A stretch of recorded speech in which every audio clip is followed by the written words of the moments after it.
গতকালকে ঢাকা ইউনিভার্সিটিতে পিটিয়ে হত্যা করা হলো তুফাইলকে। তুফাইল না, তুফাজ্জল। তো এরা কারা? এরা হইল আওয়ামী লীগের পোলাপান, ছাত্রলীগের পোলাপান, সমন্বয়কের খোলস পড়ছে ওরা। ওরা এই যে দুইটা যে আছে, সার্জিস আলম এবং এই হাসনাত আবদুল্লাহ, এই দুইটা উইকেট ফেলাই দিতে হবে। 26টা উইকেট আছে মোট। এই যে ছাব্বিশ ছাব্বিশ করতেছেন না, 26 সম্পর্কে কেউ জানেন না, আমি ভিডিও আপলোড দিয়েছি 26 সম্পর্কে। এই 26-এর মধ্যে এই সমন্বয়ক দুইজন, সার্জিস আলম এবং আবদুল্লাহ, হাসনাত আবদুল্লাহ। এই যে আরেকজন আইছে 3 নম্বর, কেডা? ওই যে রুহুল আমিন, আগের আওয়ামী লীগ মনোনীত খতিব। খতিব যদি আইসা আল্লাহর ঘরে মারামারি শুরু করে, তাহলে এ কেমন খতিব? সারা বিশ্ব আজকে দেখছে যে বাইতুল মোকাররম জাতীয় মসজিদ, সেই মসজিদে আইসা মুসল্লিদের মারপিট করা। হ্যাঁ, এটা কি হইল? মুসলমান হিসাবে আপনি দাবি করেন যে আপনি মুসলমান, সেনাবাহিনী আইসা যদি পরিস্থিতি কন্ট্রোল করতে হয়, তাও বাইতুল মোকাররম মসজিদে 2 দলের মারামারি, 2 খতিবের মারামারি।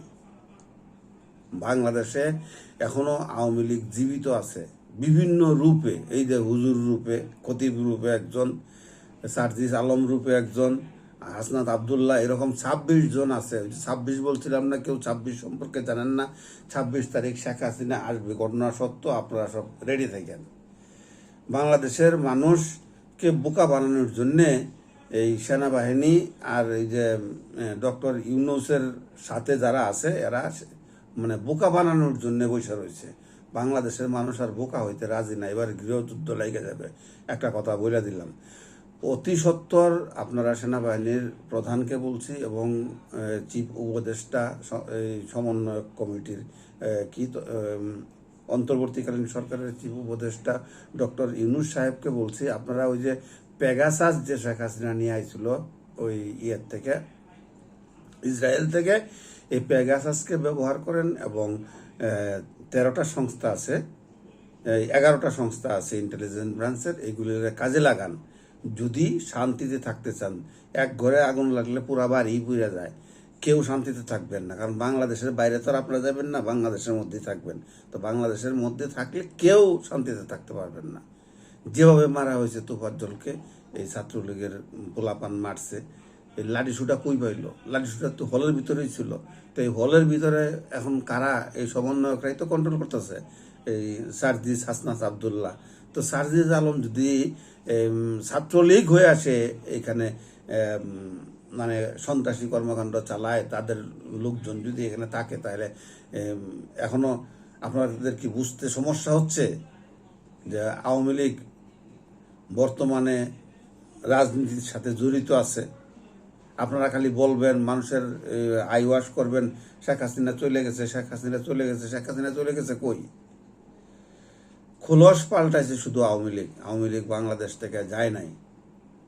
এখন যদি মনে করেন এই যে আড়ি পাতার যন্ত্রটা দিয়া যদি এই ইন্টেলিজেন্স ব্রাঞ্চের লোকগুলি যদি কাজ শুরু করে, তাহলে বুঝবো যে না, বাংলাদেশে আওয়ামী লীগ নাই, সবাই চেঞ্জ হয়ে গেছে। আর যদি এই কাজটা যদি শুরু না হয়, তাহলে বুঝবো যে বাংলাদেশে আওয়ামী লীগ আছে এবং আওয়ামী লীগ সরকারের কথা মতোই দেশ চলতেছে। এখন কোনটা করবেন সিদ্ধান্ত আপনাদের। শান্তিতে থাকতে দিবেন দেশের জনগণকে, নিজেরা শান্তিতে থাকবেন, নাকি আঙ্গুলি চলতেই থাকবে? ওই যে কথাটা বললাম যে আগুন যদি একটা ঘরে লাগে, বাড়ির সব ঘরেই আগুন লাগে। তো আপনারাও তো শান্তিতে থাকবেন না, আপনাদের তো ফ্যামিলি আছে, আপনাদের তো সংসার আছে। একবার যখন বাঙালি খেপে গেছে, শেখ হাসিনা বাংলাদেশ থেকে পলাইতে বাধ্য হয়েছে, আর শান্তি পাইব না।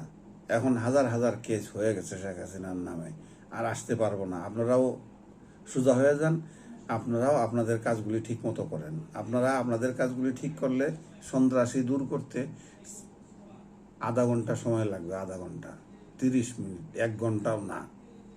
সুতরাং আপনারা আপনাদের কাজগুলি ঠিক মতো করেন। এই যে 2টা উইকেট ফালায় দেন, সার্জিস আলম এবং হাসনাত আবদুল্লাহকে, আর বাকিগুলি করেন, আপনারা ধরেন, অ্যারেস্ট করেন, ইন্টেলিজেন্স ব্রাঞ্চের সহায়তা নেন, তাদেরকে কাজে লাগান। ইনঅ্যাক্টিভ করেন না, অ্যাক্টিভ করেন ইন্টেলিজেন্স ব্রাঞ্চটাকে।